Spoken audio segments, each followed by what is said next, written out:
Hello students, we have covered our last right, that is right to freedom, in the previous session. In this session we are continuing with right against exploitation. The main objective of the constitution is that any person does not suffer exploitation of any form at the hands of other person. We have already suffered in the time of the British rule the exploitation, and so now we want an exploitation free society, and that is the aim, that exploitation free society is established, और ये हमारा objective है. ये किस तरीके का होता है एक्सप्लॉयटेशन? तो human trafficking, drudgery, slavery, force labour, ये सारी चीज़ें बैंड हैं.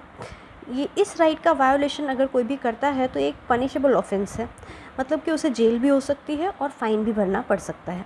Illegal trade of women and children, force labour या फिर imposed slavery, work without pay, old drudgery system has to be ended through this right. इस right का मकसद यही है कि ये सारी चीज़ों को ख़त्म किया जाए. किसी भी बच्चे को जो 14 ईयर्स का नहीं हुआ है उसे आप फैक्ट्री में, माइन में, डेंजरस प्रोफेशन में, गराज में, होटल में या फिर इवन अपने हाउस होल्ड सर्वेंट की तरह एम्प्लॉय नहीं कर सकते हो under the prohibition of child labour act. ये सारी ही जो चीज़ें हैं वो पनिशेबल ऑफेंसेस हैं. हाँ, पर एक्सेप्शन यहाँ पे ये है कि मैंडेटरी सर्विसेज जो हैं वो आपसे ली जा सकती हैं जब भी कभी आपका नेशन को आपकी ज़रूरत है, for the purpose of public welfare of the state military services in any field, it irrespective of religion, gender, caste और क्लास. ये इसमें रेम्यूनरेशन आपको पे भी किया जा सकता है या फिर विदाउट पेमेंट भी आपको ये सर्विसेज प्रोवाइड करनी पड़ सकती हैं. तो ये तो हो गया आपका right against exploitation. Right to freedom of religion, as हम जानते हैं कि इंडिया एक सेकुलर कंट्री है. कोई भी सिटीज़न यहाँ का वो फ्री है किसी भी रिलीजन को फॉलो करने के लिए, जो उसकी मर्ज़ी है वो उसे प्रमोट और प्रोपोगेट भी कर सकता है. बट ये राइट जो है वो परमिसिबल लिमिट में ही एंजॉय करना चाहिए ताकि वो दूसरे लोगों की पब्लिक एडमिनिस्ट्रेशन की फ्रीडम को अफेक्ट ना करे. रिलीजियस गैदरिंग, ऑफरिंग, प्रेयर, ये सब इसमें इंक्लूडेड नहीं है. स्टेट हमारे कंट्री का कोई भी पर्टिकुलर रिलीजन नहीं है, ना ही हमारी गवर्नमेंट जो है किसी पर्टिकुलर रिलीजन के प्रिंसिपल्स पे चलती है. स्टेट इन मैटर्स पे इंटरफेयर नहीं कर सकता है, रिलीजियस मैटर्स पे इंटरफेयर नहीं कर सकता है. रिलीजियस ग्रुप्स को ये आज़ादी दी गई है कि वो अपना रिलीजियस ऑर्गेनाइजेशन एस्टैब्लिश करें, उसे मैनेज करें, उसे एडमिनिस्टर करें अपने रिलीजियस या फिलैंथ्रोपिक एम्स के लिए, लोगों की भलाई के लिए.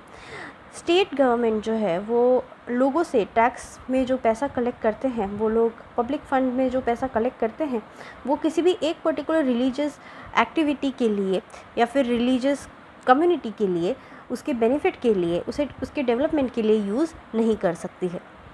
एजुकेशनल इंस्टीट्यूशन जो गवर्नमेंट ग्रांट पे चलते हैं वो रिलीजियस टीचिंग, रिलीजियस एजुकेशन या फिर स्टूडेंट्स को कंपेल नहीं कर सकते हैं कि वो किसी भी तरीके के रिलीजियस एजुकेशन या फिर रिलीजियस मीट में पार्टिसिपेट करें. ध्यान दीजिए, एजुकेशनल इंस्टीट्यूशन जो कि गवर्नमेंट ग्रांट पे चलते हैं वो. फिफ्थ राइट हमारा कल्चरल एंड एजुकेशनल राइट. ये राइट हमें ये प्रोवाइड करता है कि यहाँ इंडिया में बहुत सारे रिलीजन के, बहुत सारी लैंग्वेज बोलने वाले, बहुत सारे कल्चर के लोग रहते हैं. इंडिया के लोगों के पास ये पूरा राइट है कि वो अपनी लैंग्वेज, अपनी स्क्रिप्ट, अपनी कल्चरल आइडेंटिटी को प्रिजर्व करके रखें, उसे कोई भी छीन नहीं सकता है. कोई भी एजुकेशनल इंस्टीट्यूशन जो कि गवर्नमेंट ग्रांट पे चलता है वो किसी भी इंसान को एडमिशन डिनाई नहीं कर सकता है on the basis of religion, caste, creed, language या फिर कोई भी रीज़न के बेसिस पे. अगर कोई इंडिविजुअल आपसे वोट मांगने आता है on the grounds of religion, caste और लैंग्वेज तो उसे एक माल प्रैक्टिस कहा जाएगा as per the act 123 subsection 3. कोई भी स्टेट लॉ फ्रेम कर सकता है और अपने सिटीजन्स को राइट प्रोवाइड कर सकता है to form and manage any educational institution based on cultural and linguistic minority. The state shall not discriminate in giving educational grant or educational scholarship from the state fund to any linguistic or religious minority. मतलब state किसी भी के बीच में discrimination, biasness नहीं दिखा सकता है educational grant देते टाइम, एजुकेशनल स्कॉलरशिप देते टाइम, चाहे वो किसी भी रिलीजन से आता हो या फिर किसी भी माइनॉरिटी इंस्टीट्यूशन से आता हो.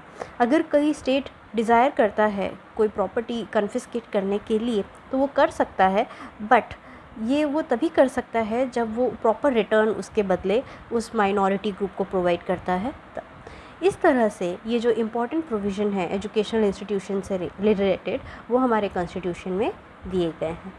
Hope you understood the same. Take care. Bye bye. We will continue with the next right in the next session.